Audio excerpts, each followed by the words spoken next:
Blood trickled from Flora Montgomery's split lip as the wagon creaked to a halt before the weathered gate of the Zephyr Ranch.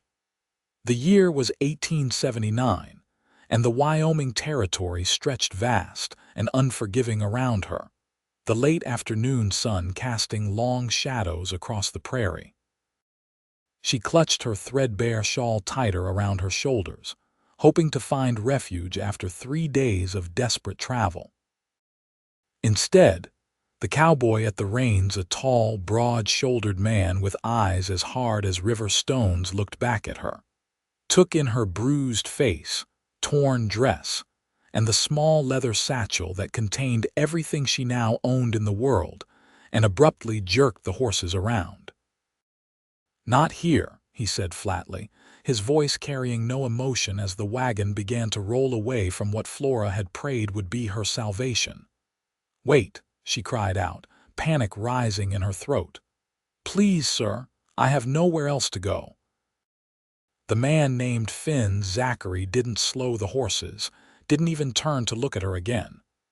"We don't need trouble," he said, loud enough for her to hear over the creak of the wagon wheels. "And you, madam, look like nothing but—" Flora gathered her courage and what little strength remained after her long journey. "Stop this wagon at once." She reached forward, grasping at his sleeve.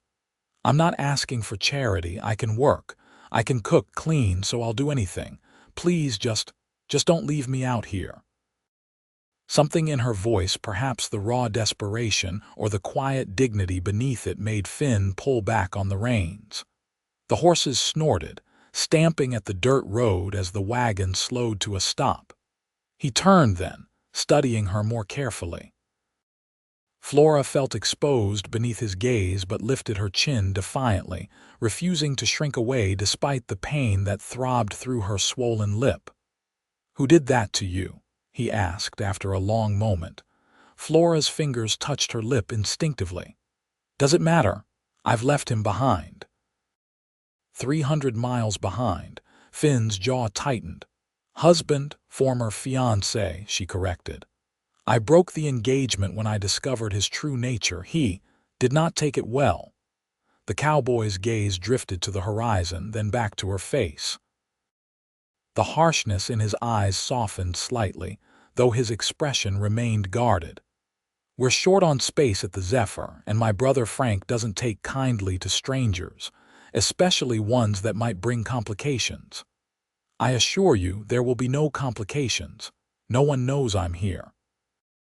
Flora straightened her spine, though sitting tall made her ribs ache from where Timothy had kicked her. "I simply need work and a place to stay until I can earn enough to move on, perhaps to Oregon." The mention of Oregon seemed to strike something in Finn. His eyes narrowed slightly, but not in anger.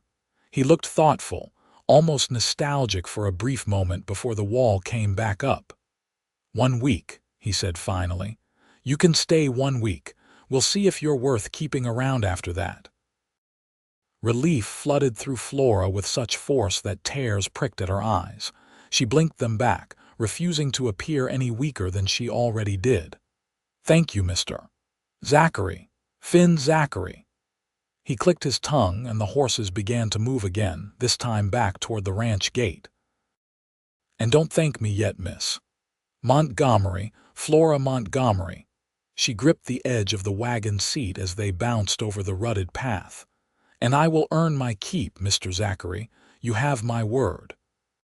Finn's expression didn't change, but something flickered in his eyes, perhaps skepticism, perhaps curiosity. "Words don't mean much out here, Miss Montgomery. Actions are what count in Wyoming." As the wagon passed through the gate, and the full expanse of the Zephyr Ranch came into view, Flora felt both hope and trepidation rise within her. The main house stood sturdy and proud, if a bit weathered, with a wide porch and smoke curling from the stone chimney. Several outbuildings, a barn, bunkhouse, and what appeared to be a smithy dotted the property. In the distance, cattle grazed on the rolling grassland that stretched toward the mountains. It wasn't the fresh start in a new town that she'd envisioned, but it was shelter. It was a chance. And after everything she'd been through to escape Timothy Walsh's brutal grip, a chance was all Flora needed. Finn brought the wagon to a halt before the main house. "Wait here," he instructed before jumping down from the seat and striding toward the door. Flora sat quietly, taking in her surroundings and trying to ignore the stares of two ranch hands who had paused in their work to observe the newcomer. She could hear their murmurs but couldn't make out the words, likely speculating about her presence and her injuries. The front door of the house swung open, and a man who bore a striking resemblance to Finn emerged. This must be the brother, Frank. He was perhaps a few years older, with the same strong jaw and broad shoulders, but his hair was lighter, and his face bore the deeper lines of someone who carried heavy responsibilities. The two men engaged in what appeared to be a heated discussion, Frank gesturing emphatically while Finn stood with arms crossed, his stance unyielding. Flora watched the exchange with growing unease. If Frank refused to let her stay, what would become of her? The nearest town was Wheatland, at least half a day's journey, and she had barely enough money for a meal, let alone lodging. And if Timothy somehow tracked her this far? The thought sent a chill through her despite the warm spring air. Finally, the two men seemed to reach some agreement. Finn nodded curtly and returned to the wagon while Frank disappeared back into the house, his displeasure evident in the way he shut the door with unnecessary force. "Well?" Flora asked, as Finn climbed back onto the wagon seat. "You can stay in the small cabin behind the main house," he said, taking up the reins again. "It's not much, but it's clean enough. Used to belong to our ranch foreman before he moved into town with his new wife." "Thank you," Flora said quietly. "I truly appreciate this chance, Mr. Zachary." Finn guided the wagon around the side of the main house. "My brother isn't happy about it," he warned. "Frank thinks you're running from something that might follow you here." "I told you. I know what you told me," Finn cut in, "and maybe it's the truth. But out here, trust is earned slowly, Miss Montgomery. Remember that." The cabin was indeed small, just one room with a narrow bed, a table with two chairs, a pot-bellied stove, and a few shelves. A window looked out toward the mountains, and a small porch faced the main house. It was sparse but clean, and to Flora, who had spent the last 3 nights sleeping in barns and once under the open sky, it looked like a palace. "There's a well behind the house for water," Finn explained as he carried her small satchel inside. "Outhouse is just beyond that stand of cottonwoods. Meals are served in the main house: breakfast at dawn, dinner at noon, supper at dusk. You'll be expected to help Mrs. Wilkins with the cooking and cleaning." "Of course," Flora agreed readily. "Who is Mrs. Wilkins?" "Our housekeeper. Been with the family since before our parents died." Something in Finn's tone suggested that the topic of his parents was not open for further discussion. "She'll show you what needs doing tomorrow morning. For now, get some rest. You look like you need it." He turned to leave but paused at the doorway. "Lock your door at night, Miss Montgomery." "Not because of my men, they know better, but because coyotes sometimes get bold and we've had reports of a mountain lion in the area." Flora nodded, grateful for the warning. "Mr. Zachary," she called as he stepped onto the porch, "I won't cause any trouble for you or your brother. I promise." Finn looked back at her, his expression unreadable.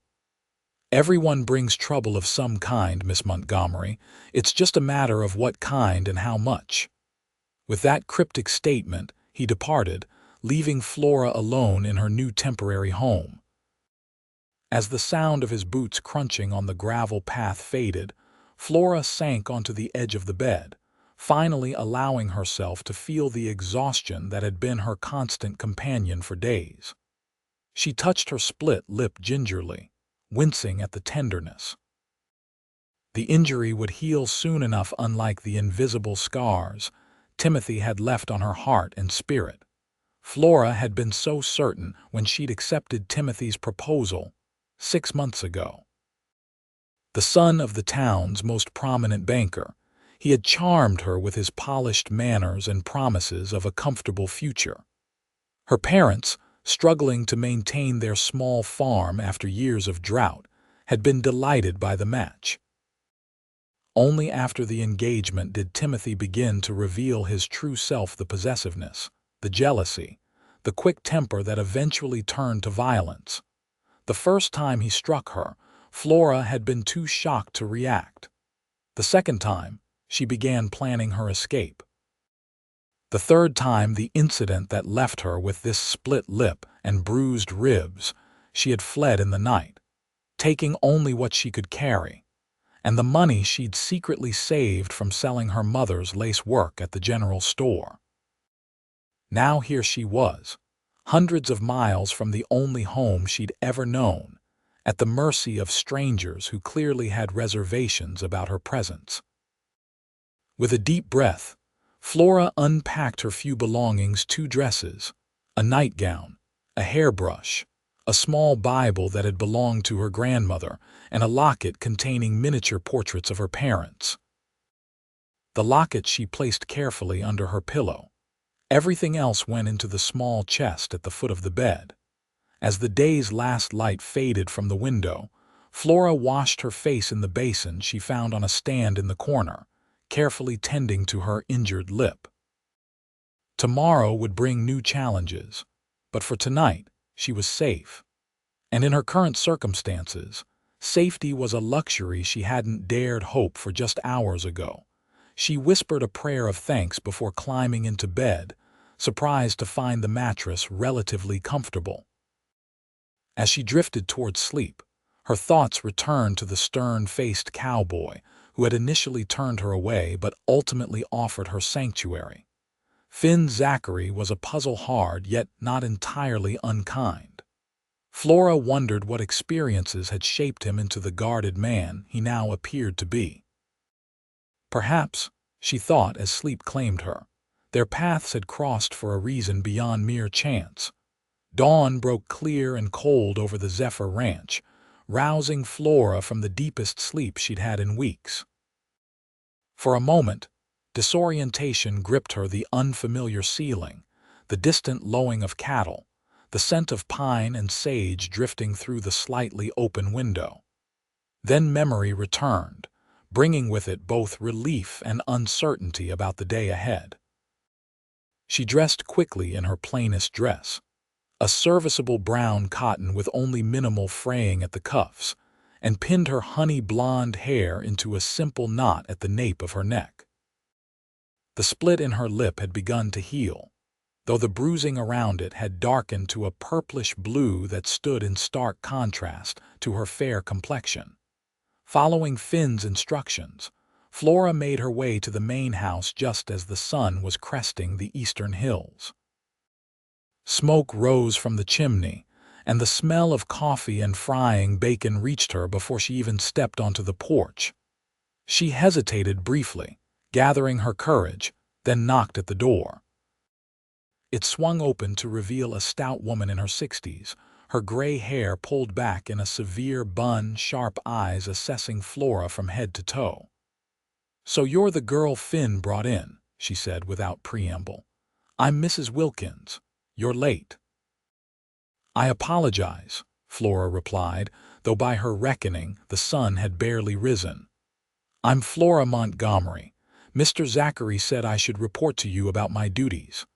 Mrs. Wilkins sniffed disapprovingly but stepped aside to let Flora enter. "Well, come in then. No sense in letting all the heat out." The kitchen was warm and well organized, with copper pots hanging from a rack above a massive cast iron stove. A large table dominated the center of the room, already set for breakfast with plates and mugs. Through an archway, Flora could see what appeared to be a dining room with a more formal table. "The men eat in the bunkhouse," Mrs. Wilkins explained, following Flora's gaze. "Only Mr. Frank, Mr. Finn, and any guests take meals in here, and us, of course, after they're served." She handed Flora an apron. "You can start by slicing that bread and setting out the preserves.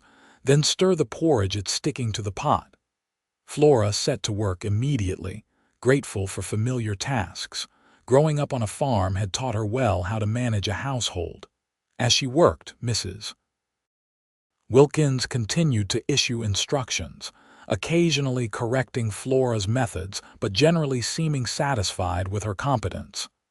"Mr. Finn says you're staying a week," the older woman remarked as she checked the bacon. "We'll see about that. Mr. Frank doesn't like change or unexpected guests." "I understand," Flora said, careful to keep any defensiveness from her tone. "I'm grateful for the opportunity to prove myself useful." Mrs. Wilkins paused in her work, giving Flora another appraising look. "That's a nasty split on your lip." "Husband? No, madam. I've never been married." The housekeeper nodded thoughtfully.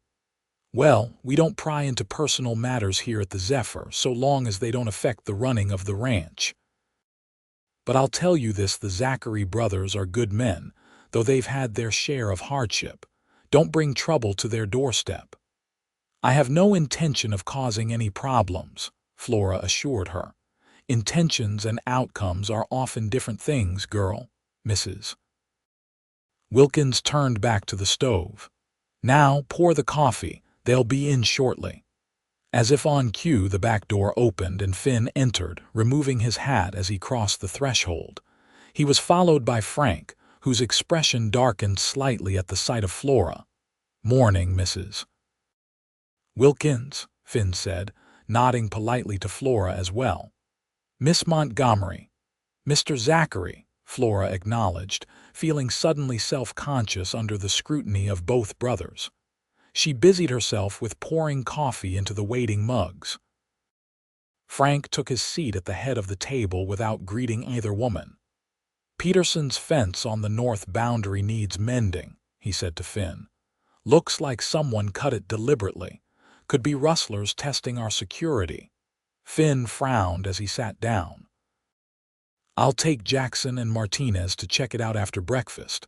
Might be worth doing a full perimeter ride." "Already sent Hank and the others to start the count," Frank replied. "If we're missing any cattle, I want to know by sundown." Flora placed a mug of coffee before each man, careful not to interrupt their conversation. As she turned to fetch the porridge, she caught Frank watching her with open suspicion. "So," he said abruptly, "my brother says you're running from a man back east." Flora stiffened, glancing at Finn, who had the grace to look slightly uncomfortable. "I left an undesirable situation, yes," she answered carefully. "And now you're here with no references, no connections, asking for work and shelter." Frank's tone made it clear what he thought of this arrangement. "How do we know this man, whoever he is, won't come looking for you and bring his grievances to our door?" "Frank," Finn warned quietly, but Flora stood her ground. "Mr. Zachary," she addressed the elder brother directly, "I understand your concerns. My former fiancé believes I've gone to California, where my cousin lives. He has no reason to look for me in Wyoming territory. But if my presence here truly disturbs you, I'll leave after breakfast and trouble you no further." Frank seemed taken aback by her directness. He studied her for a long moment, his gaze lingering on her injured lip before shifting to his brother. Something unspoken passed between the men. "1 week," Frank finally conceded, echoing his brother's original offer. "We'll reassess then." "Thank you, sir," Flora said, relief washing through her. She resumed her duties, bringing the porridge to the table along with a plate of bacon. Breakfast proceeded in relative silence, with occasional comments between the brothers about ranch business. Flora assisted Mrs. Wilkins, learning the rhythm of the household as they worked. When the men had finished eating and departed, Frank to his office in the house, Finn to the stables, Mrs. Wilkins laid out Flora's duties for the day: washing dishes, laundering linens, churning butter, and helping prepare dinner. The work was hard but familiar, and Flora threw herself into it with determination. Every task completed was another small step toward securing her position, another day further from Timothy's reach. By midday, even Mrs. Wilkins seemed grudgingly impressed with Flora's industry. "You've got capable hands," the housekeeper remarked as they prepared dinner, a hearty beef stew with dumplings. "Most girls who come through here complaining of troubles with men turn out to be all talk and no work." Flora smiled faintly at what she understood to be high praise from the stern woman. "I grew up on a farm in Missouri. Work was never optional." "Missouri, eh?" Mrs. Wilkins nodded. "Good farming country.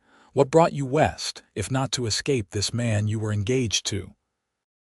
Flora hesitated, unsure how much to reveal.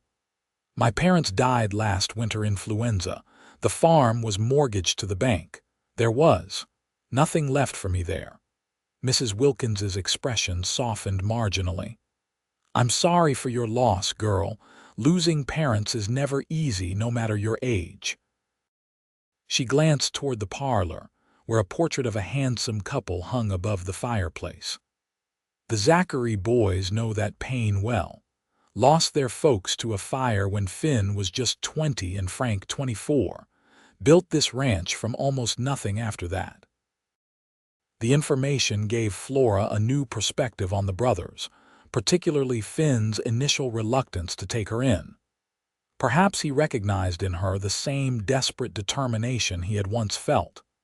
"Now, take this tray to Mr. Frank in his office," Mrs. Wilkins instructed, changing the subject. "He often works through dinner when there's trouble with the ranch, and there's always some kind of trouble with a spread this size." Flora carried the tray down the hallway to a closed door at the back of the house. She knocked softly and entered when a gruff voice called, "Come in." Frank's office was neat but crowded, with maps of the ranch and surrounding territories covering one wall, ledgers stacked on a large desk, and a gun cabinet in the corner. The elder Zachary barely looked up from the papers before him as Flora set down the tray. "Mr. Zachary," she said respectfully, "Mrs. Wilkins sent dinner. Is there anything else you require?" Frank finally glanced up, his expression unreadable. "No, that will be all, Miss Montgomery." Then, as Flora turned to leave, "Wait." She paused, heart quickening slightly. "Sir."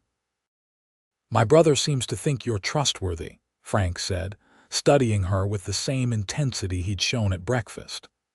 "Finn's usually a good judge of character, but he has a soft spot for hard luck cases.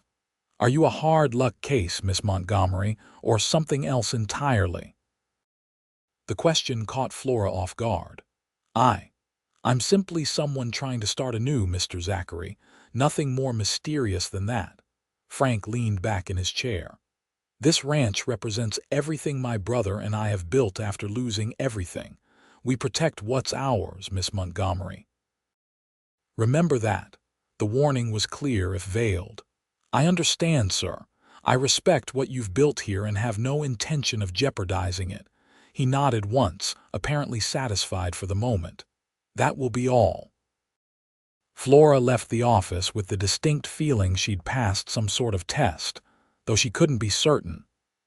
As she returned to the kitchen, she caught sight of Finn through the window, riding into the yard with two other cowboys.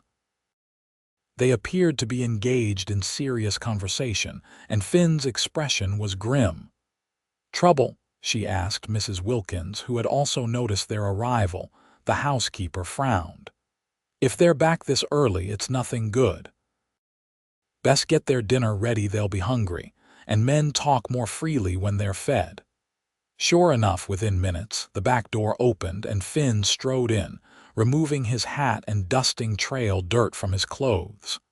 "Mrs. Wilkins, we'll need dinner for Peterson too. He's joined us from the neighboring ranch." "I'll set another place," Flora offered, already moving toward the cabinet where dishes were stored. Finn acknowledged her with a nod, his expression lightening fractionally. "Much obliged, Miss Montgomery." He turned back to Mrs. Wilkins. Is Frank still in his office? Where else would he be? The housekeeper replied with a snort. I'll tell him you're back. As Mrs. Wilkins departed, Flora found herself momentarily alone with Finn. He seemed preoccupied, running a hand through his dark hair and leaving it slightly tousled. Is everything all right, Mr. Zachary? She ventured, setting plates on the table. Finn glanced at her, seeming to debate how much to share. Cattle rustlers, most likely, he finally said. Cut fences on both our property and Peterson's. Took about 20 head from each ranch.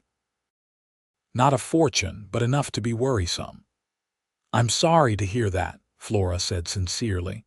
Is there anything I can do to help? A faint smile touched Finn's lips, the first Flora had seen from him.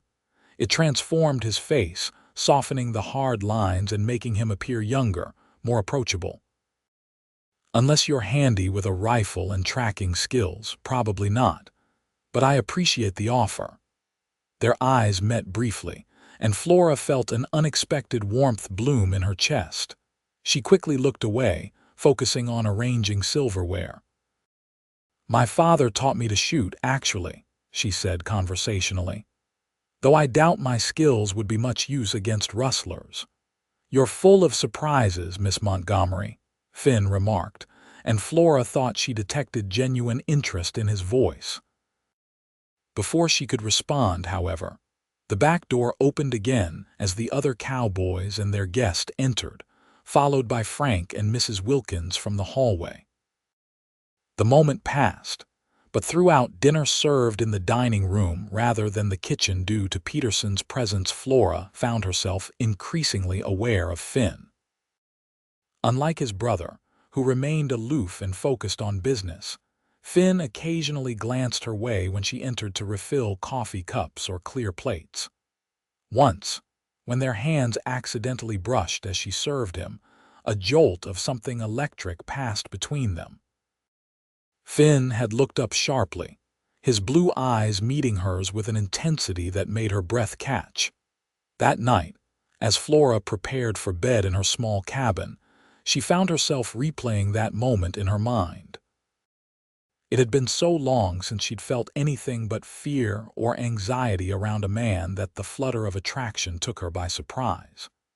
She chided herself for the foolishness of it. She was here to work and save money, not to develop feelings for her employer. Besides, after Timothy's betrayal, the last thing she needed was to risk her heart again. And yet, as she drifted toward sleep, it was Finn Zachary's rare smile that followed her into dreams, not the nightmares of Timothy that had plagued her for weeks. The next few days fell into a rhythm that felt surprisingly natural to Flora. She rose before dawn, helped Mrs. Wilkins prepare breakfast, and spent her days engaged in the countless tasks required to maintain the ranch house.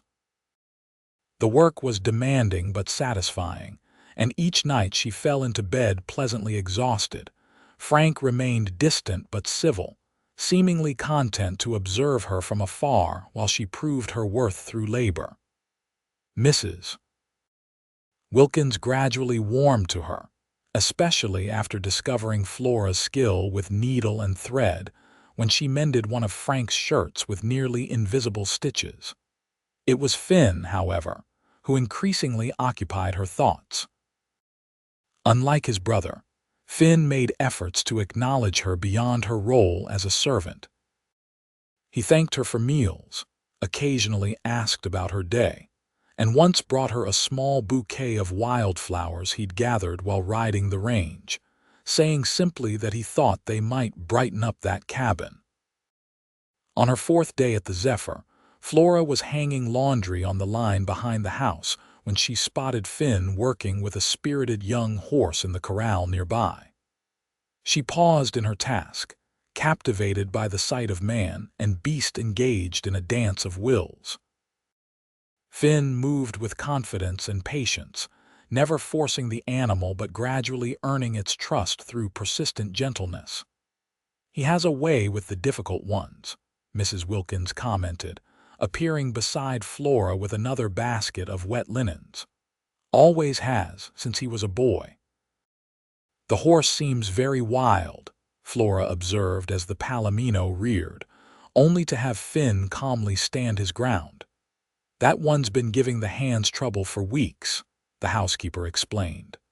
"Most wanted to break him the hard way, but Finn insisted on taking his time. Says a horse forced to submit never truly trusts its rider." She gave Flora a meaningful glance. "Suppose that's true of people too in some ways." Before Flora could respond, the horse suddenly settled, allowing Finn to approach and stroke its muzzle. The transformation was remarkable, from wild defiance to cautious acceptance in mere moments. "There," Mrs. Wilkins said with satisfaction.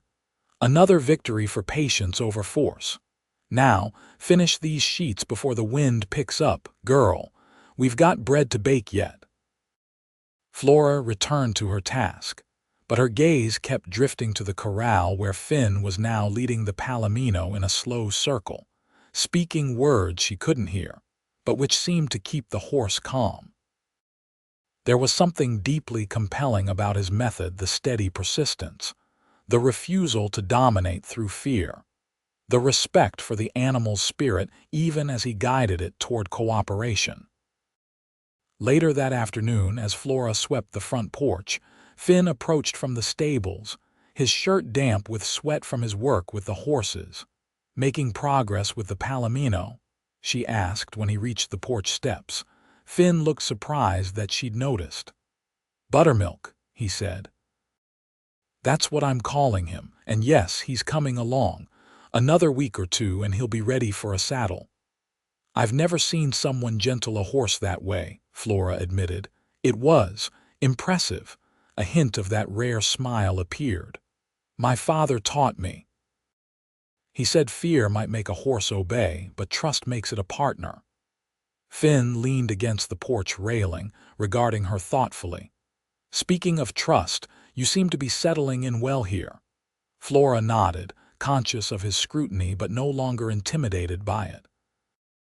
"Everyone has been kinder than I expected, given the circumstances of my arrival." "Your week is almost up," Finn pointed out, his expression giving nothing away. "Frank and I will need to decide if you're staying on." Heart suddenly racing, Flora set aside her broom. "And what have you decided, Mr. Zachary?" Finn held her gaze steadily. "I think you've earned a place here, Miss Montgomery. You work hard, you're skilled, and you haven't caused any trouble." He paused. "But it's not just my decision." "Your brother still has reservations about me," Flora stated rather than asked. "Frank is cautious. Always has been." Finn pushed away from the railing, taking a step closer to her. "But I think he's coming around. Just keep doing what you're doing." Flora nodded, oddly touched by his encouragement. "Thank you for giving me a chance, Mr. Zachary. Not many would have." Something flickered in Finn's eyes, a vulnerability he quickly masked. "Everyone deserves a second chance, Miss Montgomery. Some of us have needed more than one ourselves." Before she could ask what he meant, the sound of approaching hoofbeats drew their attention. A rider was galloping toward the ranch house, pushing his horse hard. Finn's posture immediately changed, tension replacing the momentary ease of their conversation. "That's Martinez," he said, already moving toward the steps. "Something's wrong." The rider reined his horse to a skidding stop before the house, dust billowing around him. "Mr. Zachary," he called urgently. "Riders coming in from the east, armed men moving fast." Jackson counted 6, maybe 7. "Get Frank," Finn ordered Flora as he strode toward the stables. "Tell him to bring the rifles." Heart pounding, Flora rushed into the house, nearly colliding with Frank, who had already been alerted by the commotion. "Armed riders," she reported breathlessly. "Finn said to bring rifles." Frank's expression hardened as he grabbed his gun belt from a hook by the door. "Get Mrs. Wilkins and both of you stay inside, away from windows," he instructed, moving to a cabinet that Flora now realized contained several weapons. "If there's trouble, lock yourselves in the root cellar." "Understand." Yes, but no arguments, Frank cut her off. We don't know who these men are or what they want. But Flora had a terrible suspicion forming in her mind. The timing, the sudden appearance of armed strangers, it couldn't be coincidence. "Mr. Zachary," she said urgently as he checked the loading of a rifle, "I fear these men might be looking for me." Frank's head snapped up, his eyes narrowing. "What are you saying?" "My former fiancé, Timothy Walsh, has connections. Money. If he somehow discovered I wasn't headed to California." A muscle ticked in Frank's jaw. "You said he wouldn't follow you here." "I believed that," Flora said, desperation edging into her voice. "I truly did. But Timothy, he doesn't give up what he considers his property." The look Frank gave her contained equal parts anger and resignation. "If you've brought this trouble to our door, I'll leave," Flora promised quickly. "Right now, I'll draw them away from the ranch." "Don't be ridiculous," Frank snapped. "You wouldn't make it half a mile." He sighed heavily. "Stay with Mrs. Wilkins. If these men are who you think they are, we'll handle it." Before Flora could argue further, he strode out, rifle in hand. Through the window, she could see ranch hands gathering, Finn distributing weapons and positioning men strategically around the property. Mrs. Wilkins appeared at her side, face grim. "Trouble's found us then," she observed. "Come away from that window, girl." But Flora couldn't move, transfixed by the sight of dust rising on the eastern horizon, the approaching riders now visible in the distance. "This is my fault," she whispered. "I've brought danger to everyone." "Don't be dramatic," Mrs. Wilkins chided, though her expression was concerned. "The Zephyrs faced worse than a few hired guns, if that's what they are. Now come along to the kitchen. If there's to be a confrontation, the men will need coffee afterward, regardless of how it ends." Flora allowed herself to be led away, though guilt and fear twisted in her stomach. If Timothy had indeed tracked her here, there was no telling what he might do. He was not a physically imposing man, but his wealth allowed him to hire those who were. And his rage at her defiance had been terrifying to behold. In the kitchen, Mrs. Wilkins busied herself with practical preparations while keeping up a steady stream of reassuring chatter, but Flora could barely focus on her words. Every fiber of her being strained to hear what was happening outside. Finally, the sound of horses arriving in the yard reached them, followed by voices too indistinct to make out words, but the tone was tense. Flora moved toward the back door, unable to bear the suspense any longer. "Girl, don't you dare, Mrs. Wilkins began, but Flora was already slipping outside, staying close to the wall of the house as she made her way around to where she could observe without being immediately seen.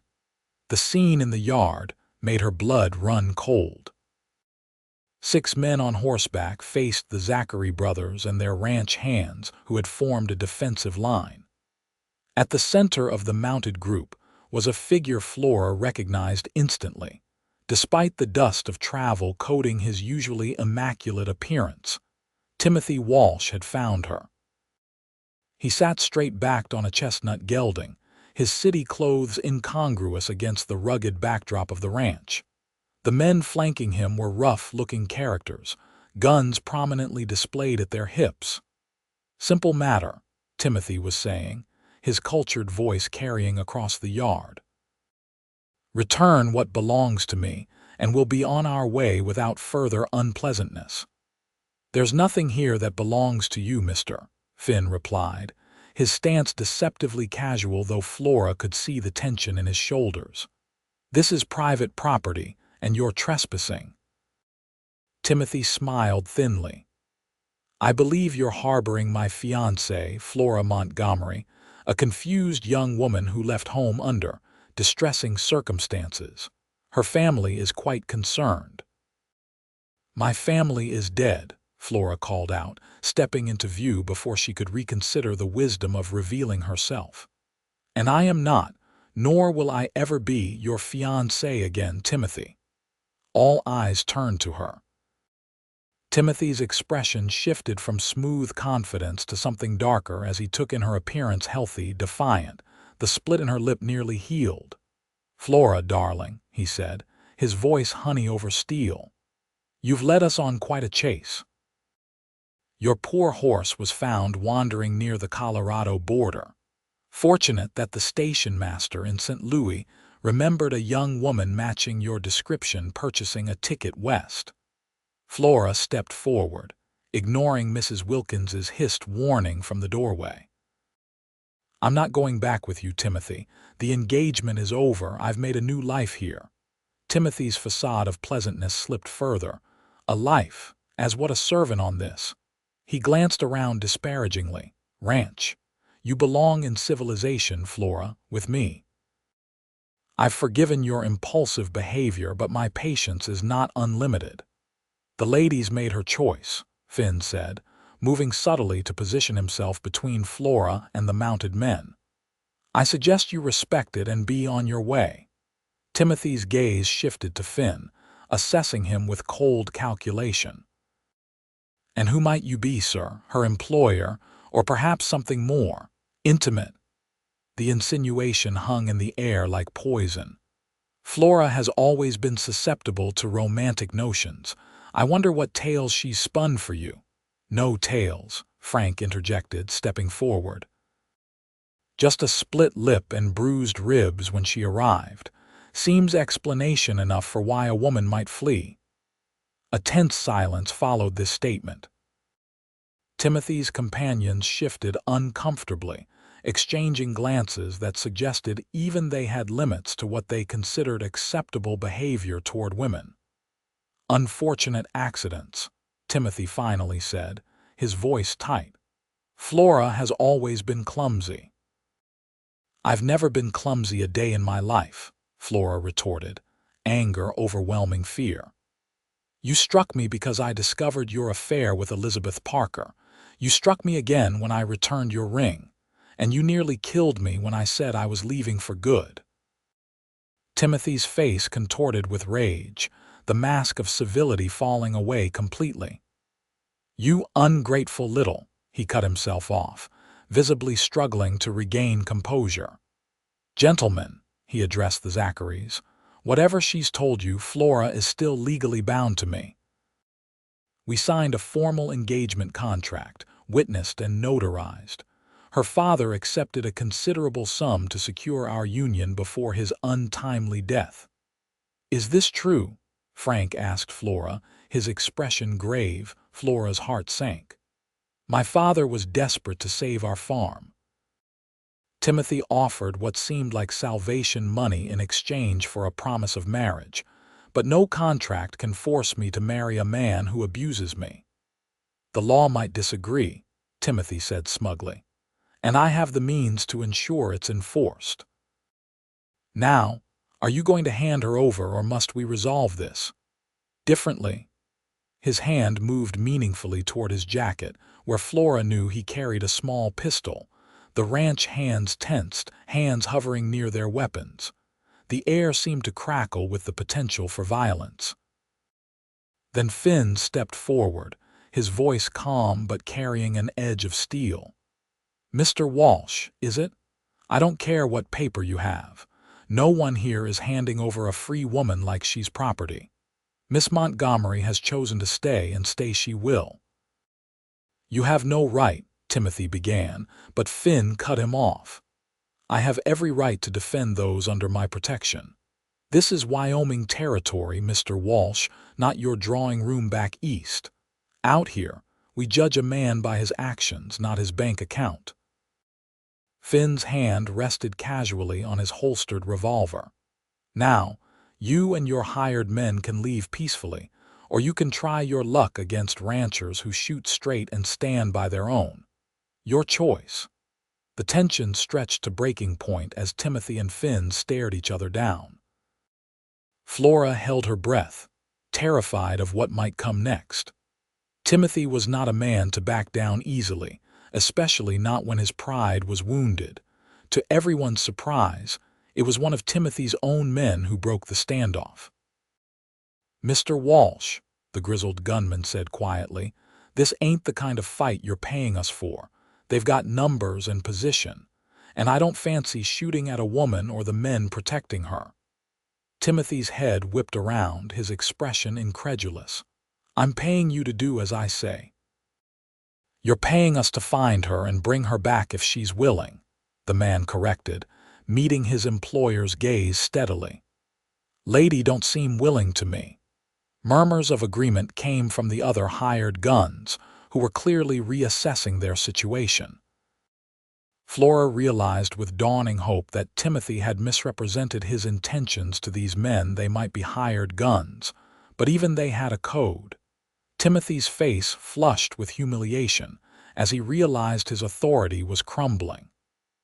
"This isn't over," he hissed, his gaze finding Flora again.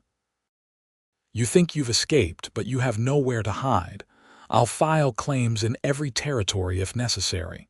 The law will return you to me." "The law in Wyoming might surprise you," Frank spoke up. "We may not be a state yet, but we have courts.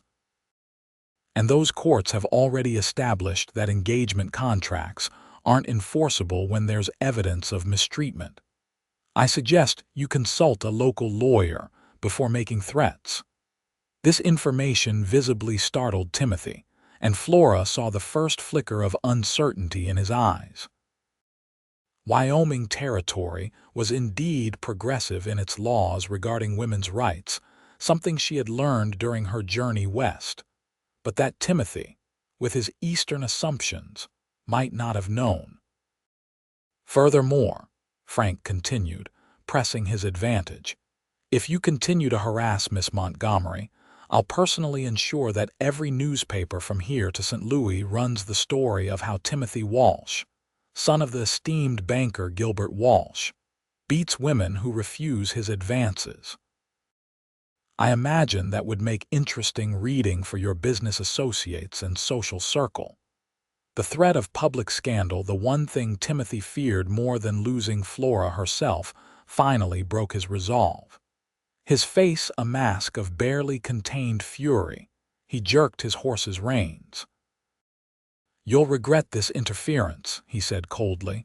"All of you." His gaze lingered on Flora. "Especially you." With that parting threat, he wheeled his horse around and spurred it into motion, galloping away from the ranch. After exchanging awkward glances, his hired men followed, though at a less dramatic pace. The tension in the yard didn't dissipate until the riders had disappeared into the distance. Only then did Flora realize she was trembling, the full impact of the confrontation hitting her now that immediate danger had passed. Finn was suddenly beside her, one hand steadying her elbow. "Are you all right?" he asked quietly. Flora nodded, though in truth she felt far from all right. "I'm sorry," she whispered. "So sorry for bringing this to your door. You were right to want to turn me away that first day." "No," Finn said firmly. "I was wrong that day, and I'm glad I realized it before sending you back out there alone." His hand remained on her arm, warm and reassuring. "He won't bother you again. Not here." "You don't know Timothy," Flora said, her voice catching. "He doesn't give up what he considers his." "Then he'll learn a hard lesson," Finn replied, and the quiet certainty in his voice made her look up at him in surprise. What she saw in his eyes, determination, protectiveness, and something warmer that made her heart skip, momentarily robbed her of words. Frank approached them, his expression grave but no longer accusatory. "Miss Montgomery, it seems we need to discuss your situation in more detail. And perhaps take some precautions, in case your former fiancé isn't as easily deterred as we hope." Flora straightened her shoulders, drawing strength from Finn's presence beside her. "Of course, Mr. Zachary. I'll tell you everything you need to know." "Inside, Mrs. Wilkins called from the porch. "This conversation needs coffee and plenty of it." As they moved toward the house, Flora felt Finn's hand slide from her elbow to the small of her back, a gesture at once protective and intimate. She should have stepped away, maintained propriety, but found herself instead drawing comfort from the contact. After facing Timothy again, after the fear and uncertainty of the past weeks, Finn's steady presence felt like an anchor in a storm. Whatever came next, Flora knew one thing with sudden clarity. Here at the Zephyr Ranch, against all odds, she had found not just refuge, but people willing to stand between her and harm. The realization brought tears to her eyes, not of fear or sorrow this time, but of something she hadn't dared feel in far too long: hope. The kitchen table became an impromptu council chamber as Flora recounted the full story of her relationship with Timothy Walsh. Mrs. Wilkins kept the coffee flowing while Frank took notes in a small leather-bound notebook, occasionally asking for clarifications. Finn remained standing, positioned near the window where he could watch the approach to the ranch, though his attention never strayed far from Flora's narrative. "My father was a good man," she explained, hands wrapped around a warm mug. "But 3 years of drought left us desperate. When Timothy proposed and offered to pay off our debts as a gesture of goodwill, it seemed like salvation. I didn't love him, but I respected him and thought affection might grow with time." "When did his true nature emerge?" Frank asked, his tone businesslike but not unkind. "After the engagement was formalized." "Small things at first, criticizing my clothes, my friends, insisting I account for every hour of my day." Flora stared into her coffee. "The first time he struck me was when he found me speaking with a male customer at my father's store. He apologized profusely afterward, blamed his jealousy on the depth of his feelings for me." Her voice hardened. "I believed him then. I won't make that mistake again." "And the engagement contract he mentioned," Frank pressed. Flora nodded. "It exists. My father signed it, accepting Timothy's money in exchange for my promise to marry within the year." "But surely such a document can't be legally binding if—" "It isn't," Frank confirmed. "Not under territorial law, and certainly not when coercion or abuse is involved. But Walsh doesn't need to win in court to make trouble. Men like him use legal proceedings as harassment, dragging things out, draining resources, creating public scandal." "I have no resources for him to drain," Flora pointed out with a wry smile. "But we do," Finn said, speaking for the first time since they'd entered the kitchen. "And he knows it now." Flora looked up at him, alarmed. "I won't allow you to become entangled in my problems, Mr. Zachary. You've already done more than enough. Perhaps it would be best if I moved on, found work in a town where Timothy wouldn't think to look." "Running isn't the answer," Frank said, surprising her with his decisiveness. "It only postpones the inevitable. Better to face this head-on." "What are you suggesting?" Flora asked, glancing between the brothers. Frank and Finn exchanged a look that contained an entire conversation. Finally, Frank nodded slightly and Finn stepped forward.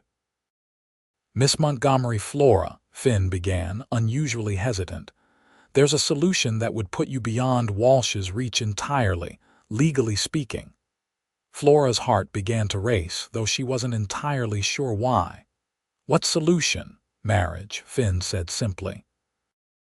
"As a married woman, you would be under the protection of your husband, not subject to prior engagement contracts." The word hung in the air between them. Flora stared at Finn, unable to form a coherent response. "It needn't be a real marriage," Frank added hastily, misinterpreting her shock. "A marriage of convenience, on paper only, until Walsh gives up his pursuit. Finn has offered to—" "Frank," Finn cut in sharply, "let me explain my own proposal." Flora's mind whirled with conflicting emotions: surprise, confusion, a strange flutter of something like disappointment at Frank's clarification that it would be a marriage in name only. "You want to marry me," she finally managed, looking directly at Finn. "To protect me from Timothy." Finn held her gaze steadily. "I want to offer you a choice, Flora, a way to secure your independence without having to run again."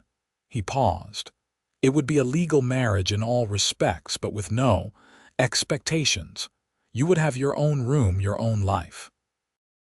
When Walsh is no longer a threat, we could quietly arrange an annulment if you wished."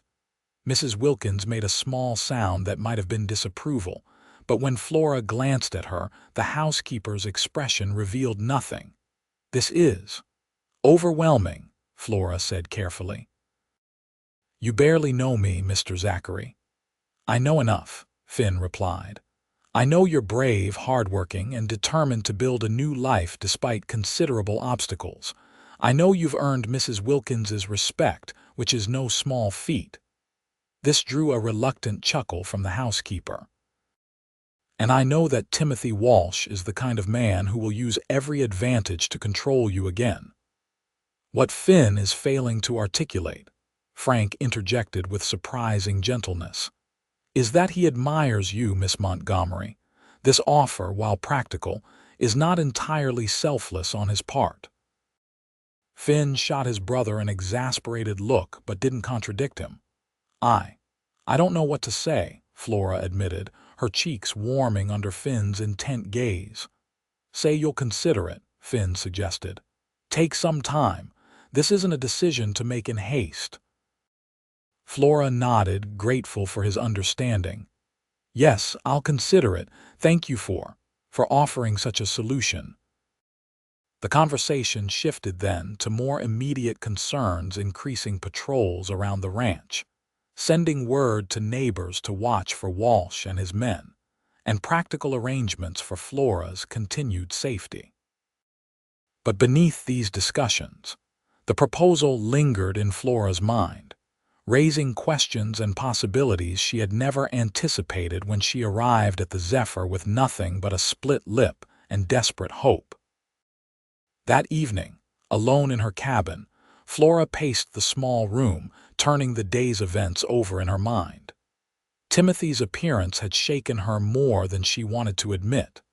The rage in his eyes, the possessive way he spoke of her, it confirmed that he would not easily abandon his claim. And then there was Finn's proposal. A marriage of convenience, protection under his name, and the territorial laws that recognized a husband's right to shield his wife from outside interference. It was logical, pragmatic even, so why did it leave her feeling so unsettled? Perhaps because, in the few days she'd spent at the Zephyr, Flora had begun to feel something stirring whenever Finn was near, something she'd tried to dismiss as gratitude or simple attraction. The idea of binding herself to him in a marriage that would be legal but loveless, of living alongside him as his wife in name only, seemed a cruel irony. A soft knock interrupted her thoughts. Opening the door, she found Finn standing on her small porch, silhouetted against the twilight sky. "May I come in?" he asked, hat in hand. Propriety dictated she refuse an unmarried woman receiving a man alone in her quarters after dark invited scandal. But after the day's events, such concerns seemed trivial. "Please," she said, stepping aside. Finn entered, his large frame making the cabin feel suddenly smaller. He remained standing, apparently as aware as she was of the impropriety of their situation. "I wanted to make sure you were all right," he said. "Today was difficult." Flora managed a small smile. "I've had worse days recently." "I suppose you have." Finn studied her, his expression thoughtful. "I also wanted to apologize if my proposal took you by surprise or seemed presumptuous." "It was unexpected," Flora acknowledged, "but not unwelcome. It's a generous offer, Mr. Zachary." "Finn," he corrected gently. "If you're considering becoming my wife, even temporarily, you should use my given name." "Finn," she repeated, finding she liked the feel of it on her lips. "Your offer is practical, and I appreciate the thought behind it. But I can't help wondering if there might be other solutions we haven't considered." Finn moved to the window, gazing out at the darkening ranch yard. "Walsh strikes me as a man who understands power and ownership. In his mind, you're his property, something taken from him. The only language he'll respect is another man's claim." "That's a bleak assessment of humanity," Flora observed. "Of men like Walsh, yes." Finn turned back to face her. "I don't share his view, Flora. I don't want to own you. I want to give you the freedom to choose your own path without fear." The sincerity in his voice touched something deep within her. "Why?" she asked softly. "Why would you do this for me? The truth, please." Finn held her gaze for a long moment, seeming to debate how much to reveal. "Because I understand what it's like to be trapped," he finally said. "To feel like your life isn't your own," he hesitated. "And because in the short time you've been here, I've come to care about what happens to you, more than I expected to." The admission hung between them, honest and unadorned. Flora felt her heartbeat quicken. "I don't want your pity," she said carefully. "Pity isn't what I feel for you, Flora." His voice had roughened slightly. "Far from it." The air in the small cabin seemed charged suddenly, heavy with unspoken possibilities. Flora was acutely aware of Finn's presence, his height, the breadth of his shoulders, the intensity of his gaze. "I need time," she said, breaking the tension before it overwhelmed her. This decision, it would change everything. Finn nodded, accepting her request without question. "Of course. Take all the time you need." He moved toward the door but paused with his hand on the latch. "Whatever you decide, know that you have a place here at the Zephyr. That won't change." After he left, Flora sat on the edge of her bed, more confused than ever. Finn's proposal offered safety, security, a shield against Timothy's obsessive pursuit. It was the rational choice. But as she prepared for bed, Flora admitted to herself that her heart had begun to yearn for something more than safety, something she glimpsed in Finn's eyes when he looked at her. Something that had nothing to do with practicality, and everything to do with the unexpected connection forming between them. Sleep came fitfully that night, her dreams a chaotic blend of fear and hope, of Timothy's rage and Finn's steady presence. By dawn, Flora had reached a decision not about the marriage proposal, but about her immediate course of action. She needed to understand exactly what she would be agreeing to, and that required a more honest conversation with the man who would be her husband, however temporarily. The opportunity came later that morning. Flora had risen early, helping Mrs. Wilkins with breakfast preparations, when she spotted Finn heading alone toward the stables. Making a quick excuse about needing fresh air, she followed him. The stable was quiet, most of the ranch hands already out working with the cattle. Finn stood in an empty stall, examining what appeared to be damage to one of the support beams. "Finn," she called softly. He turned, surprise giving way to a smile that transformed his features. "Flora, good morning." "I was hoping we might talk," she said, stepping into the cool dimness of the stable. "About your proposal." Finn nodded, giving her his full attention. "Of course." Flora took a deep breath, organizing her thoughts. "Before I can give you an answer, I need to understand what such an arrangement would truly mean for both of us." She met his gaze directly. "You said it would be a real marriage legally, but with no expectations. What exactly does that entail?" "It means we would live as husband and wife in the eyes of the law and the community," Finn explained. "You would move into the main house, take my name, share in the running of the ranch as my wife would, but privately." He hesitated, choosing his words carefully. "Privately, our relationship would remain as it is now. I would never presume or demand anything from you that you weren't freely willing to give." "And what of your own life?" Flora pressed. "Would you not be sacrificing your chance for a genuine marriage? For love?" Something flickered in Finn's eyes, a shadow of old pain. I made my peace with certain realities long ago, Flora. Love hasn't been kind to the Zachary men. Your parents. They loved fiercely, Finn acknowledged with a sad smile. But their deaths left Frank and me alone to rebuild from ashes. And Frank? He trailed off. Well, that's his story to tell if he chooses. Flora sensed there was more to this family history than Finn was sharing, but she didn't press. And what happens when Timothy gives up his pursuit?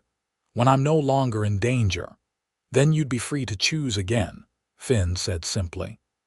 We could seek an annulment or a quiet divorce if necessary. You could stay on at the Zephyr or go wherever you wished with enough money to start fresh.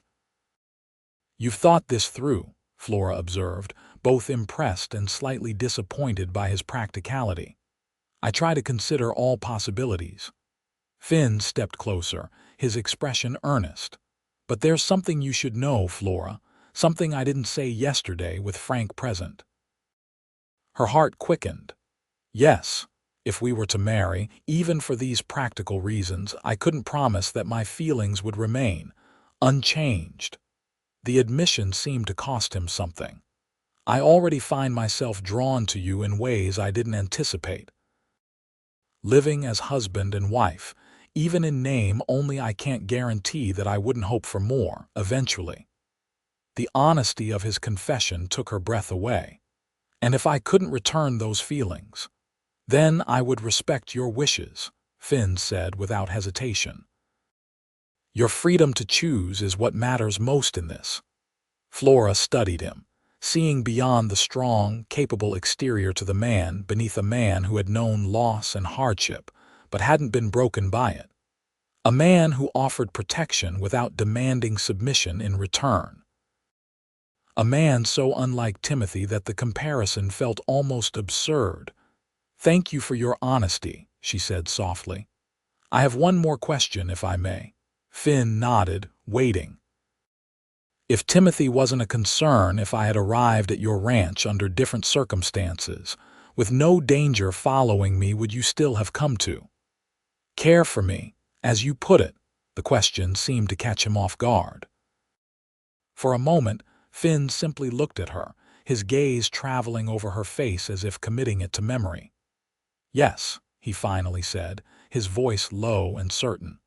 From the moment you refused to be turned away when I saw your courage despite your injuries. Yes, Flora. The circumstances of your arrival don't change who you are, and that's what draws me to you. In that moment, with sunlight filtering through gaps in the stable roof and the quiet sounds of horses in their stalls surrounding them, Flora felt something shift within her, a realization that perhaps this arrangement, born of necessity, contained seeds of something more genuine than she had dared to hope. I need a little more time, she said, though with less uncertainty than before. But I'm inclined to accept your proposal, Finn, for all the reasons you've outlined and perhaps a few you haven't. His eyes brightened with something that looked remarkably like hope. Take all the time you need. I'm not going anywhere. As Flora turned to leave, a sudden impulse made her pause and look back. Finn, if we do this, if I become your wife, I want one promise from you. Name it, he said without hesitation. Promise me that we'll always be honest with each other, even when the truth is difficult.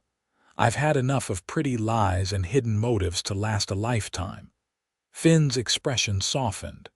You have my word, Flora. Honesty between us always. It was a simple pledge, but as Flora walked back to the house, she felt its weight and value. Whatever happened next, whether their marriage remained one of convenience or grew into something neither of them had anticipated, it would be built on a foundation of truth. After Timothy's deceptions, that alone felt like a precious gift. The next 2 days passed in a flurry of activity that gave Flora little time to dwell on her pending decision. Word had reached the ranch that Timothy and his men had been spotted in Wheatland, apparently making inquiries about legal matters. The news reinforced the urgency of Flora's situation, but also confirmed that Timothy hadn't abandoned his pursuit.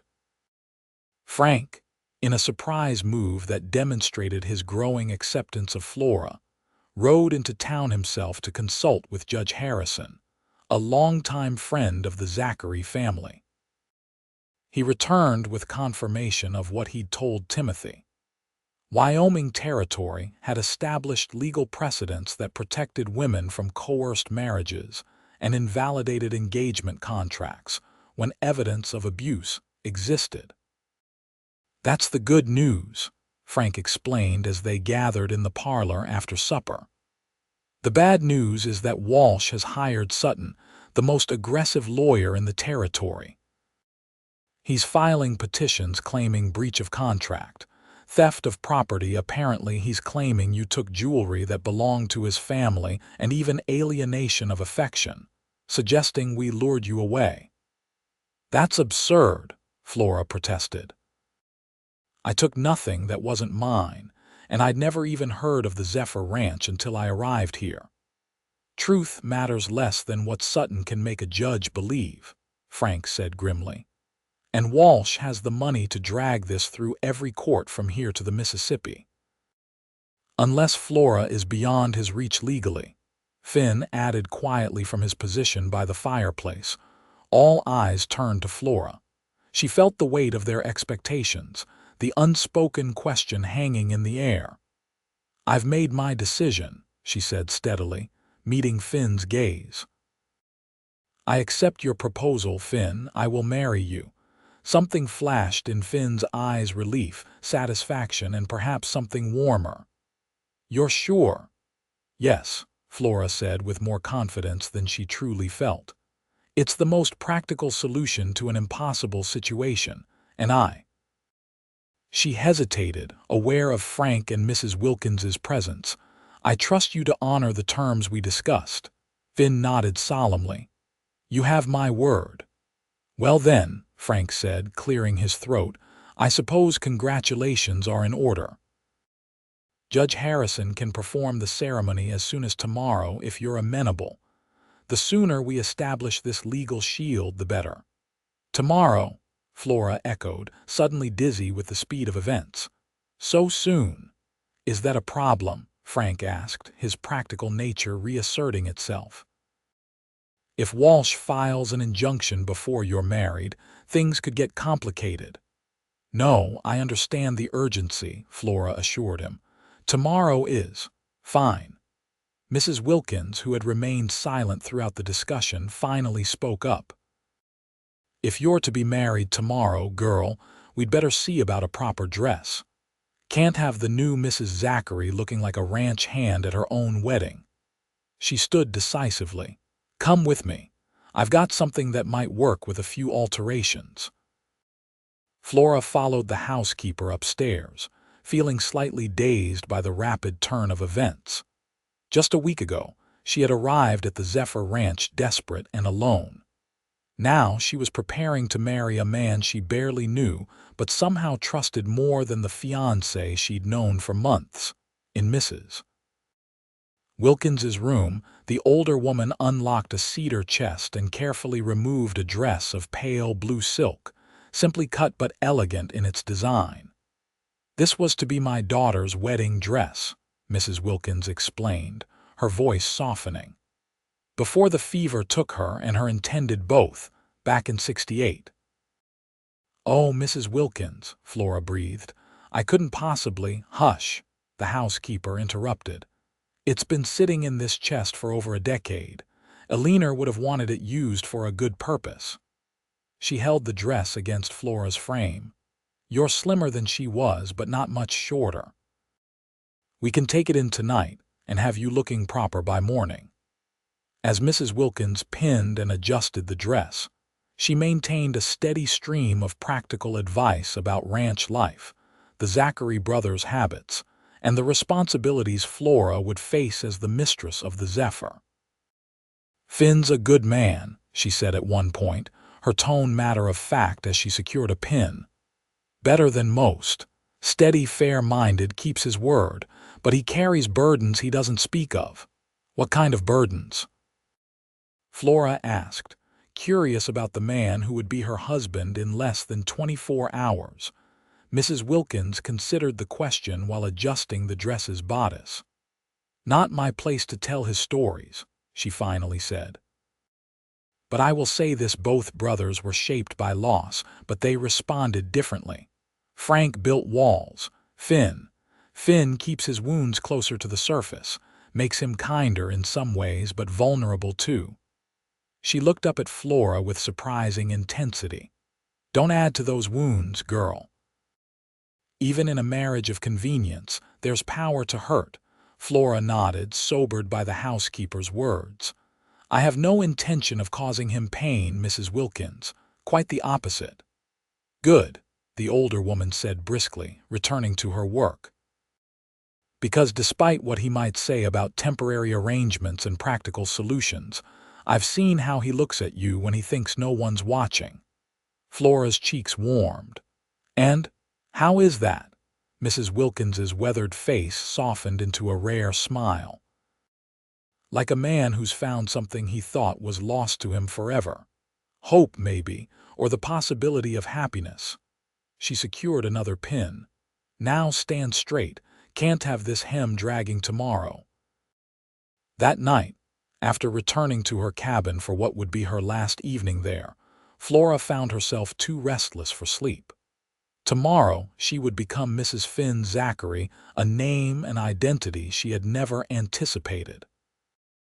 The practical benefits were clear, but as she paced the small room, her thoughts kept returning to Finn himself.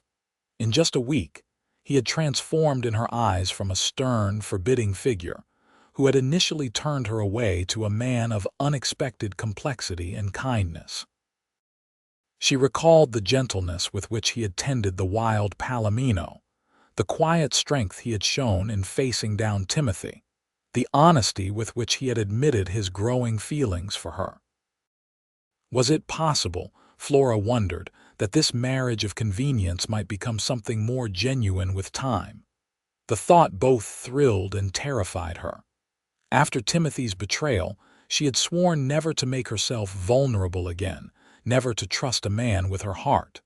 And yet, a soft knock interrupted her thoughts. Opening the door, she found Finn standing there, much as he had 2 nights before. "I'm sorry to disturb you so late," he said, "but there's something I need to say before tomorrow." Flora stepped back, allowing him to enter. "What is it?" In the lamplight, Finn's expression was serious, almost solemn. "I want to be certain you understand that you can still change your mind.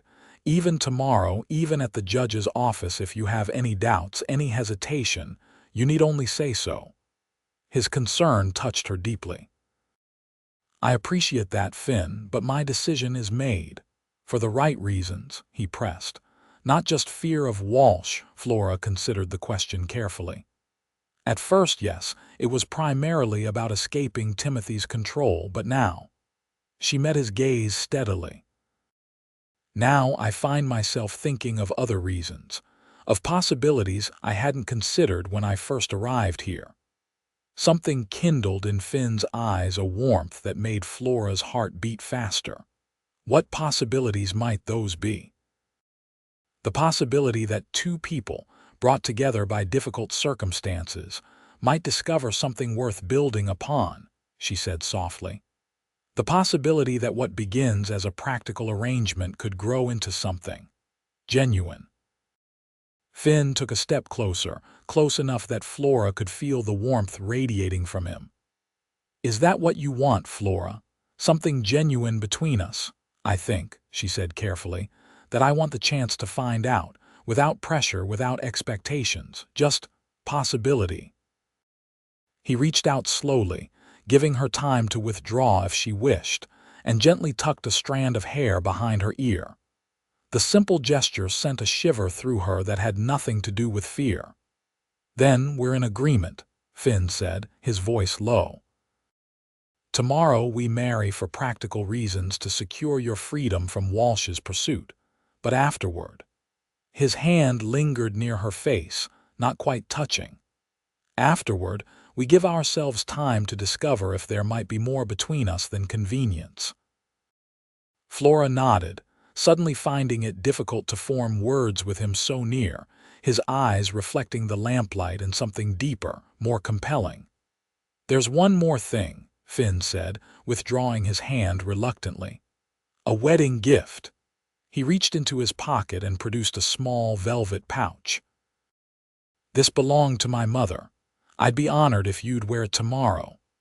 Flora accepted the pouch with trembling fingers, opening it to reveal a delicate gold band set with a small but flawless sapphire. "Finn, it's beautiful, but I couldn't please," he said simply. "She would have wanted you to have it." The significance of the gesture wasn't lost on Flora. This wasn't merely a convenient symbol for a temporary arrangement, it was a family heirloom, laden with meaning and memory. "Thank you," she whispered, closing her fingers around the ring. "I'll treasure it however long our marriage lasts."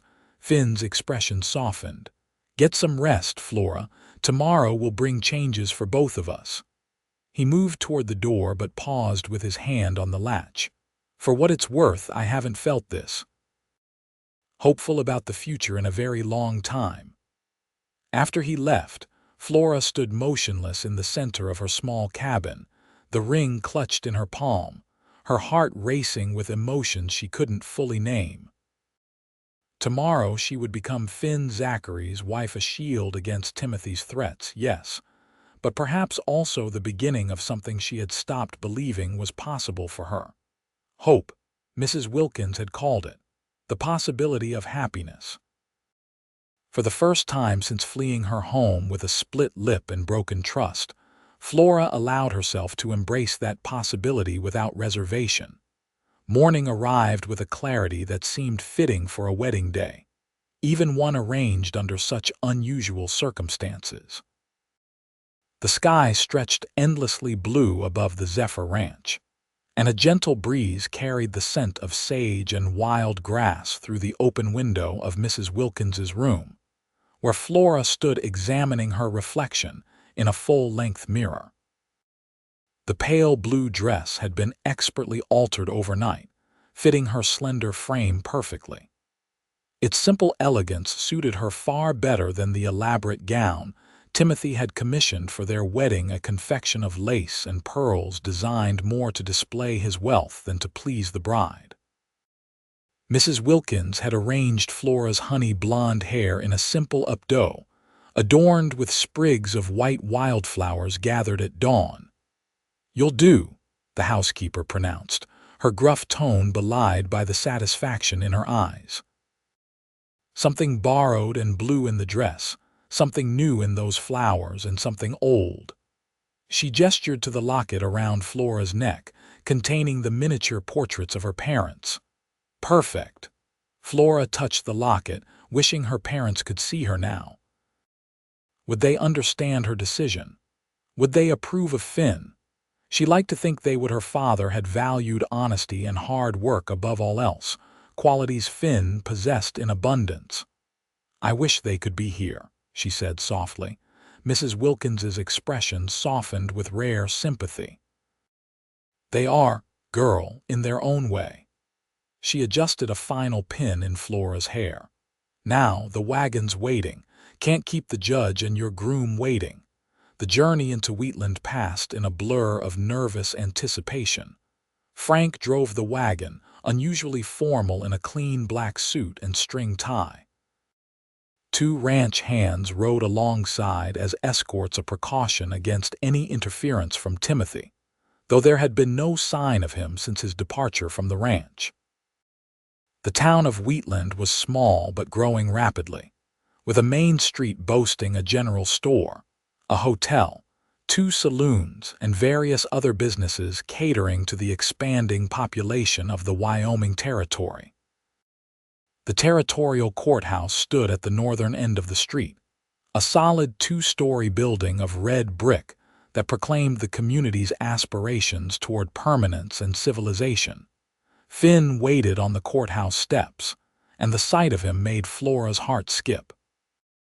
He too had dressed formally for the occasion, in a dark suit that emphasized the breadth of his shoulders and the lean strength of his frame.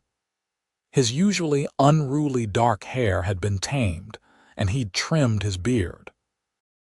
But it was his expression as he watched her approach that caught Flora's breath, a mixture of admiration, nervousness, and something warmer that sent a flush of heat to her cheeks. "You look beautiful," he said simply when she reached him. "Thank you," Flora replied, suddenly shy despite the unconventional nature of their arrangement. "You look very handsome yourself." Frank cleared his throat. "Judge Harrison is waiting inside. Best not keep him too long, he has a full docket this afternoon." The ceremony itself was brief but dignified. Judge Harrison, a tall, silver-haired man with kind eyes behind wire-rimmed spectacles, conducted the proceedings with a blend of legal formality and genuine warmth. 2 court clerks served as witnesses, along with Frank and Mrs. Wilkins. Flora spoke her vows in a clear, steady voice, surprised by the emotion that welled within her as she pledged herself to Finn. For his part, Finn's deep voice never wavered, his eyes holding hers as he promised to protect and honor her for as long as they both should live. When he slipped his mother's ring onto her finger, the sapphire catching the light from the tall courthouse windows, Flora felt a sense of rightness that transcended the practical motivations behind their union. "By the authority vested in me by the territory of Wyoming," Judge Harrison pronounced, "I now declare you husband and wife." He smiled at Finn. "You may kiss your bride." This was a moment they hadn't discussed, a traditional element of the ceremony that suddenly highlighted the unusual nature of their arrangement. Flora felt a flash of uncertainty, aware of the witnesses watching expectantly. Finn hesitated only briefly, before leaning down and pressing his lips gently to hers in a kiss that was perfectly proper yet carried a hint of something more, a promise, perhaps, of possibilities to come. His hand lightly cupped her cheek, and Flora found herself leaning into the contact, her eyes closing briefly as warmth spread through her. It ended too quickly, leaving her slightly dazed as Judge Harrison offered his congratulations and presented them with the marriage certificate, official proof of their new status. "May your union be blessed with happiness and prosperity," the judge said, shaking Finn's hand vigorously. "The Zephyr Ranch has long needed a mistress, and Mrs. Zachary appears more than equal to the task." Mrs. Zachary. The name echoed in Flora's mind as they exited the courthouse into the bright Wyoming sunshine. She was no longer Flora Montgomery, the desperate young woman fleeing an abusive fiancé. She was Flora Zachary, wife of one of the most respected ranchers in the territory. The transformation was legal fact, recorded in the territorial registry. Whether it would become emotional truth remained to be seen. Their wedding dinner was a surprisingly festive affair. News of the marriage had spread quickly among the ranch hands, and Mrs. Wilkins had prepared a celebratory meal that brought everyone together in the main house. Wine was served, toasts were made, and even Frank unbent enough to offer a few words of welcome to his new sister-in-law. "The Zephyr has lacked a woman's touch since our mother died," he said, raising his glass to Flora. "Perhaps it's fitting that Finn, who always favored her gentle ways, should be the one to bring that influence back to our home." He turned to his brother. "May you find the happiness that has eluded us Zachary men for too long."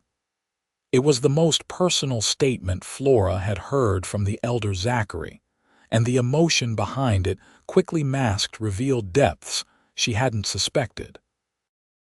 After the meal, as daylight faded into a spectacular sunset, Finn took Flora's arm.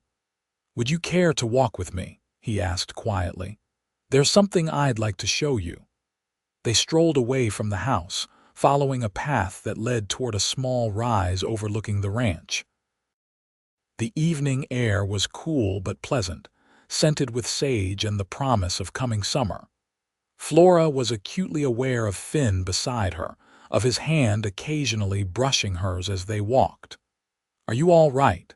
he asked after they had gone some distance in companionable silence. "Today has brought many changes." Flora considered the question seriously. "I feel different," she admitted. "Not just because of the ceremony or the legal protection it provides. It's as though—" she searched for the right words, "as though I've stepped into a new life entirely. Flora Zachary feels like someone I'm just beginning to know." Finn nodded in understanding. "I felt something similar when Frank and I rebuilt the Zephyr after our parents died, like shedding an old skin and growing into something new." He glanced at her. "It takes time, but eventually the new identity becomes as natural as breathing." They reached the top of the rise, where a single cottonwood tree stood sentinel. From this vantage point, they could see the entire ranch spread below them, the main house with lamps being lit in the windows, the bunkhouse, barns, and corrals, and beyond them, the vast expanse of rangeland stretching toward distant mountains.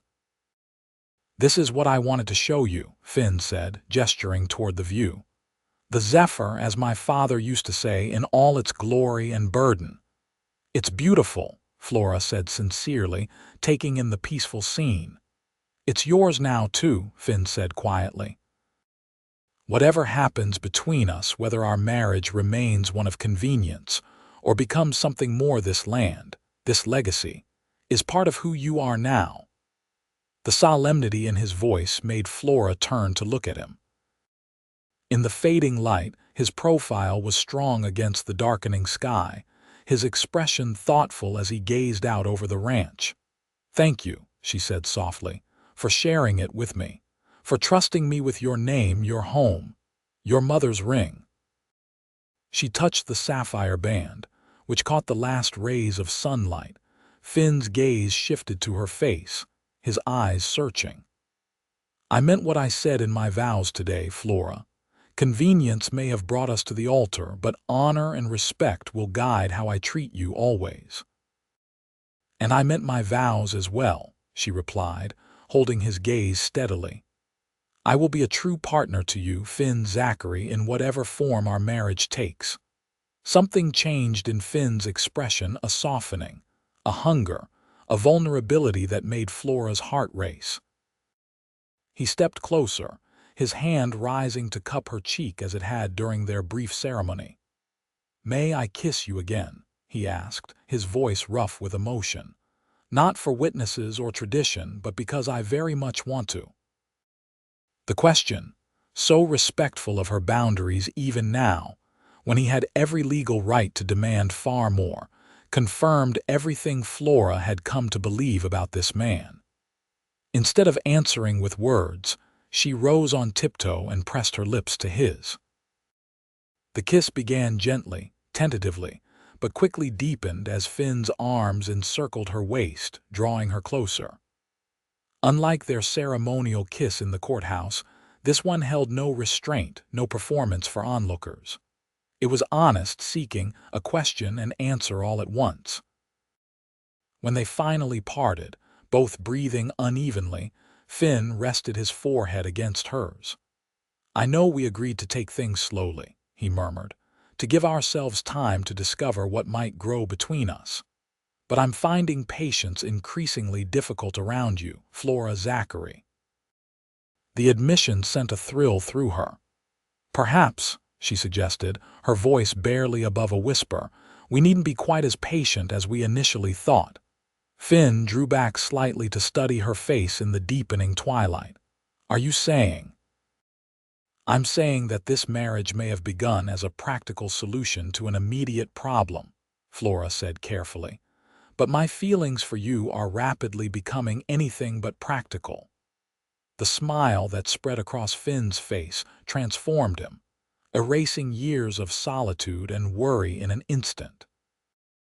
"Then we're in agreement once again, wife," he said, the new title sending a shiver of pleasure through her. "Because I find myself falling in love with you a little more each day." The word love hung in the air between them, both a declaration and a promise.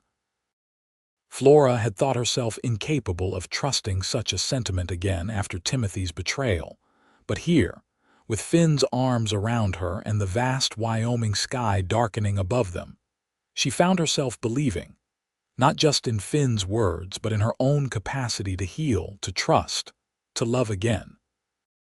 "It's getting dark," Finn said after another lingering kiss. "We should head back." As they walked hand in hand toward the golden squares of lamplight marking the windows of what was now their home, Flora felt a sense of peace she hadn't experienced since before her parents' deaths. The split lip that had marked her arrival at the Zephyr had healed without a scar, perhaps, she thought. A symbol of her own healing, her own fresh start. Timothy Walsh and his threats seemed distant now, a shadow from another life. Whatever legal maneuvers he might attempt, he no longer held power over her future. That future belonged to Flora alone and to the man beside her, if she chose to share it with him. And increasingly, with each passing hour as Finn Zachary's wife, Flora found herself choosing exactly that. 3 months later, as summer's heat gave way to the first hints of autumn, Flora stood on the porch of the Zephyr's main house, watching a rider approach from the direction of Wheatland. The dust cloud following the horse suggested haste, and she felt a momentary tightening in her chest even now. Unexpected arrivals triggered a reflexive anxiety. "Finn," she called through the open door. "Someone's coming, riding fast." Finn emerged from his study, where he had been reviewing the accounts for their recent cattle sale. 3 months of marriage had deepened the bond between them in ways neither had fully anticipated when they spoke their vows. What had begun as a practical arrangement had blossomed into genuine partnership, respect into affection, and affection into a love that still sometimes took Flora's breath away. "Looks like Peterson's boy," Finn said, squinting at the approaching rider. "Wonder what brings him out here in such a hurry." They waited together on the porch, Finn's hand resting reassuringly at the small of Flora's back. The ranch had thrived under their joint stewardship, with Flora bringing fresh ideas and energy to complement the Zachary brothers' experience. Even Frank had grudgingly admitted that his initial reservations about her had been misplaced, especially after she'd reorganized the ranch's bookkeeping system, revealing inefficiencies that, once corrected, had increased their profits substantially. Young Jamie Peterson reined his horse to a stop before the porch, his face flushed with exertion and excitement. "Mr. Zachary, Mrs. Zachary, Pa sent me with news from town." "Catch your breath, Jamie," Finn advised, stepping forward. "What news?" The boy gulped air. "It's that Walsh fellow, the one who came looking for Mrs. Zachary back in the spring."